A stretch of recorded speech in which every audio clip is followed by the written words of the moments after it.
Good morning, all of you. In today's lecture, we are going to discuss the last topic of our chapter 7, that is combinations. Okay, in the starting of the chapter, I have told you that what is the basic difference between combinations and permutations. Okay, what was that? That was in permutation, order matters, and in combination, order does not matters. Okay, so they have taken an example that there are three lone tennis players. Okay, so three players, they have taken X, Y, and Z. You can take in badminton. Okay, so there are three badminton players X, Y, and Z, and they are want to make a team, form a team of two players.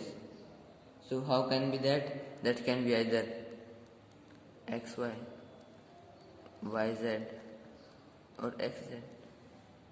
Okay, I can either write them as YX, ZY, ZX. That means the same. Okay, but if we talk about combination, in combination we will include only these. Okay, because team is formed in these three ways only.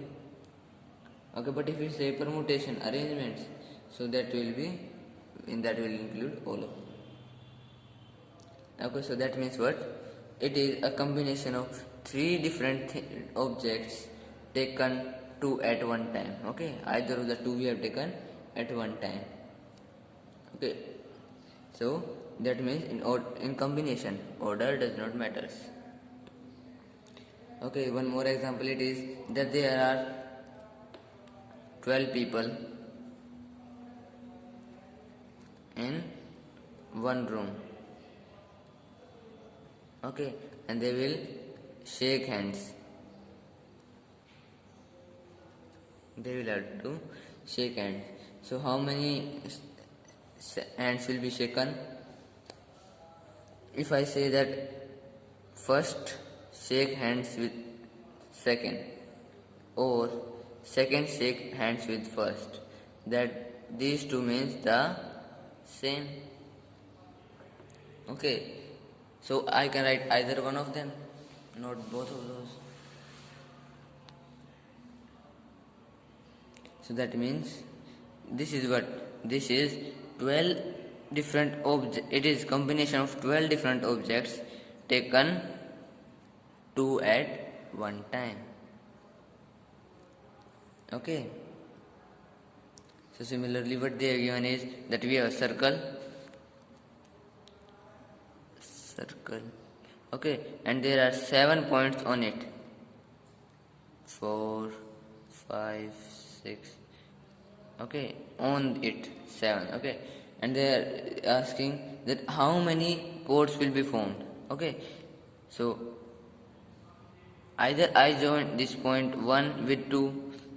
Okay, 1 with 2, or I can join 2 with 1. Both means the same. Okay, so that means only one chord is formed in these two things, if I say these two. So that means what? It is combination of 7 objects taken two at a time. Okay, so now if we talk about formula, then how the formula is formed, we'll discuss about that. Okay, so what they have done is they have taken 4 objects. Okay, what they have taken? 4 objects A, B, C, and D. Taking 2 at a time if we have to make combinations. Okay, if we have to make combinations taking 2 at a time, then what will be those? AB, BC, CD, AC, AD, BD, and only these. These will be 6. Okay, because AB and BA means the same, I can include any one of them. So 6 are there. So that means C means combination of 4 objects taken 2 at a time is equal to 6. Okay. Now if you want 4p2, that will be how much? That will be 6 these and 6 others. Okay, so that will be 12. How this can be 12? This I can write as 4p2 equal to 6 into, sorry, or 4c2 into 2 factorial. Why I have multiplied by 2 factorial? Because these can either be changed. Okay, means in that case I would include BA, CB, DC, CA, DA and DB. Okay, if I take permutation, these cases are also included, but in combination only these 6 will be included. Okay, so we have got a formula about here. Okay, what is that formula? That is NCR. Okay, about combination, that will be NPR by R factorial. So that means it will be what? What is NPR? It is n factorial divided by n minus R factorial. Then this is into R factorial. So this is the formula. Okay, so this is the formula of this. Okay, so a theorem is given on the that is the same that we have discussed here, that NPR will be equal to NCR into R factorial. Okay, where R should be less than equal to n but greater than 0. Okay, so this is the case given. It is our theorem number 5. Proof is not necessary, and from this formula they constructed this one that we have discussed here. This. Okay, some particular case it is also given. Remarks are given there.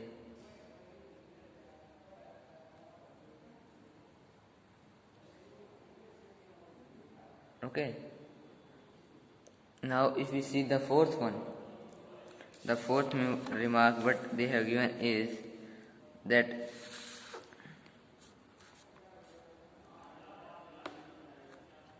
NC n minus R. Okay, this it is given. Okay, then I will prove this. We can prove by taking that it will be what? N factorial divided by n minus R, n minus n plus R factorial into R factorial. Okay, so pay attention here that here it is our R, this complete is our R. So if you take minus sign outside, we get a minus here. So okay, so this is our R here. So that means it will be equal to what? It will be n factorial divided by, here we will get R factorial into n minus R factorial. That means it is equal to n. So that means this and this means the same. Okay. Also one more thing, it is given that if NCA is given equal to NCB, that means what? It is possible only in two ways, that either A is equal to B or A is equal to N minus B, and or we can say from here that N is equal to A plus B. Okay, this formula is very important. This we will use further in our questions. Okay, so one more theorem is given to us.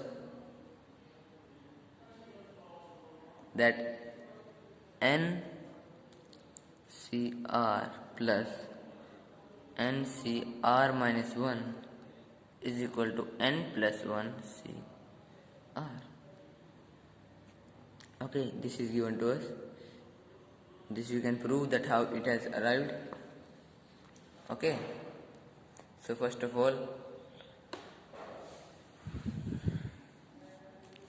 what will be NCR? It will be n factorial divided by n minus r factorial into r factorial, plus here will be what? N factorial divided by n minus r factorial into r factorial. Okay, so this will be what?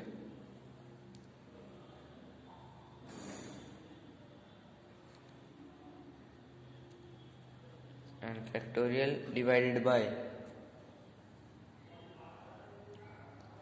r factorial, r into r minus 1 factorial into n minus r factorial. Okay, so that means what? This r factorial I have written is equal to r into r minus 1 factorial. Okay, and plus n factorial divided by, now r minus 1 factorial as it is, into this I can write as n minus r plus 1 into n minus r factorial. Okay, so that means what we can take common? We can take n factorial by r minus 1 factorial into n minus r factorial.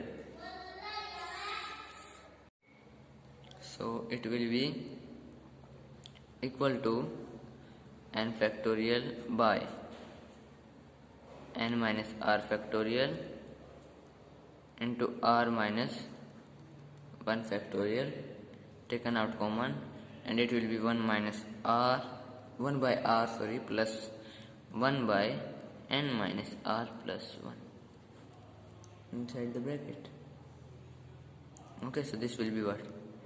N factorial by n minus r factorial by r minus 1 factorial. So here it will be what? Here our LCM will be r into n minus r plus 1.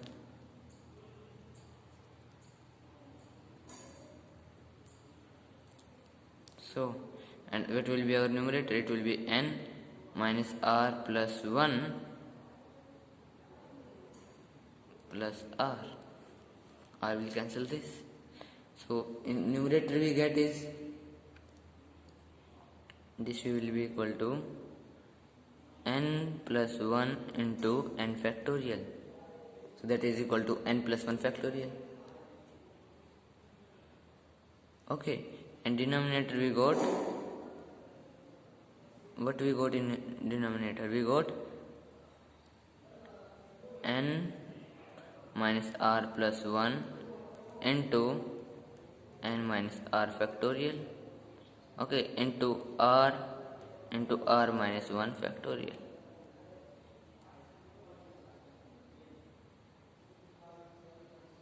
Okay, so that means what? This will be equal to, here it is n factorial, n plus 1 factorial by, this is what? It is n, I can write this as n plus 1 minus r factorial. Okay, by this, and this is what? It is my r factorial. So that means it will be equal to what? It will be equal to n plus 1 c r. Taking this complete as my n. Okay, so that means what? If it is given that sum of two combinations whose number of objects are same, and r means number of objects taken at one time, in one is less than one the other, then that means our answer will be that number of objects taken total will be increased by 1, and our number of objects taken at one time remains as r. Okay, this was the theorem. So today your homework is to solve these examples. Okay, that if any problem will be there, that we'll discuss in our next lecture. Okay, thank you.